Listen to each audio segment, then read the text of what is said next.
আসসালামু আলাইকুম প্রিয় দর্শক, স্বাগত জানাচ্ছি সুরমা টিভি 24 এর নিয়মিত আয়োজন আজকের শীর্ষ সংবাদে। আমি হাবিবুর রহমান। শুরুতেই জানিয়ে দিচ্ছি আজকের দেশের শীর্ষ সংবাদগুলি। আগামী বছরের ফেব্রুয়ারিতে জাতীয় নির্বাচন আয়োজনের ঘোষণা দিয়েছে অন্তর্বর্তীকালীন সরকার। সেই হিসেবে আর মাত্র 3 মাস পরই অনুষ্ঠিত হতে পারে বহুল প্রতীক্ষিত এই নির্বাচন। তবে সুষ্ঠু নির্বাচন আয়োজনে প্রশাসনের প্রস্তুতি নিয়ে জনমনে দেখা দিয়েছে শঙ্কা।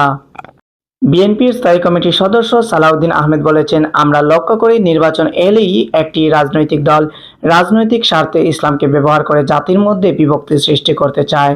যারা ফিতনা তৈরি করে বাংলাদেশের মুসলমানদের মধ্যে বিভ্রান্তি সৃষ্টি করতে চায়, তাদের কাছ থেকে আমাদেরকে সাবধান হতে হবে। রাজনৈতিক কারণে কেউ বক্তব্য দিতেই পারে, সেটাকে স্বাগত জানাই, তবে কেউ যেন আমাদের দিনকে ক্ষতিগ্রস্ত করতে না পারে। বিএনপির স্থায়ী কমিটির সদস্য মেজর হাফিজ উদ্দিন আহমদ বলেছেন, আমাদের জুলাই সনদের প্রয়োজন নেই, একটি সংসদ প্রয়োজন যারা গণতন্ত্রকে বাস্তবায়ন করবে। জাতীয় পার্টির মহাসচিব ব্যারিস্টার শামীম হায়দার পাটোয়ারি বলেছেন, দেশকে বাঁচাতে গেলে ঐকমত্য সৃষ্টি করতে হবে। বিপুল সংখ্যক লোককে বাইরে রেখে নির্বাচন হলে দেশে গৃহযুদ্ধ শুরু হবে। বর্তমান প্রশাসনিক কাঠামো জামাত, বিএনপি ও এনসিপি কাঠামো, এই কাঠামোর মধ্যে সুষ্ঠু নির্বাচন সম্ভব নয়। জাতীয় নাগরিক পার্টির মুখ্য সমন্বয়ক নাসির উদ্দিন পাটোয়ারি বলেছেন, নির্বাচনের আগে বিএনপি ও জামাতের মধ্যে বোঝাপড়ার কথা শোনা যাচ্ছে। প্রিয় দর্শক, আপনারা এতক্ষণ দেখছিলেন আজকের দেশের শীর্ষ সংবাদগুলি। এবার থাকছে আন্তর্জাতিক সংবাদ।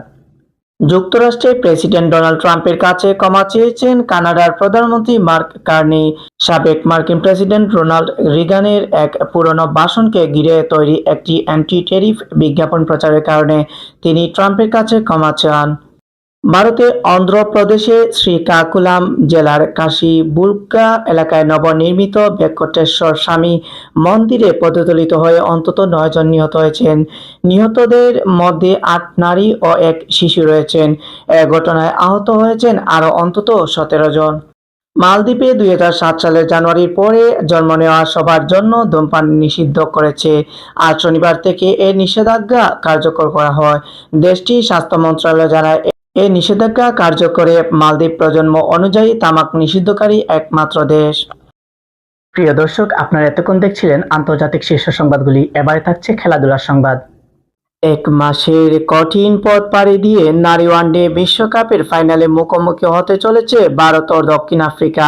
আগামীকাল রোববার রাতে এই দুই দেশের মধ্যে থেকেই নতুন এক বিশ্ব চ্যাম্পিয়ন দেখবে নারী ক্রিকেট। যারাই শিরোপা জিতবে, এটি হবে প্রথমবারের মতো সেরাদের সেরা হওয়ার গৌরব অর্জন। নারী ওয়ানডে বিশ্বকাপের এটি প্রথম ফাইনাল যেখানে নেই অস্ট্রেলিয়া, ইংল্যান্ডের কেউ।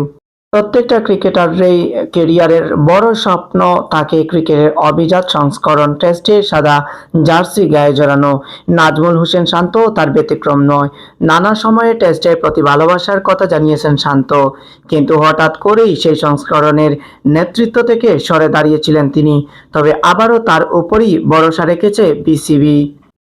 প্রিয় দর্শক, আপনারা এতক্ষণ দেখছিলেন সুরমা টিভি 24 এর নিয়মিত আয়োজন আজকের শীর্ষ সংবাদ।